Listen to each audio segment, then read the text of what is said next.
in today's tutorial, I'm going to show you guys how to disable mouse acceleration on your Windows 11 computer. So this should be a pretty straightforward process, and without further ado, let's go ahead and jump right into it. So all you have to do is open up the search icon and search for Control Panel. Best result should go back with Control Panel, so go ahead and open that up. Set your view by to large icons, and then you want to select Mouse.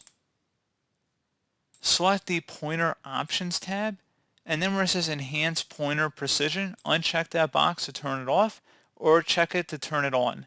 So pretty straightforward process, guys. Do hope I was able to help you out, and I do look forward to catching you all in the next tutorial. Goodbye.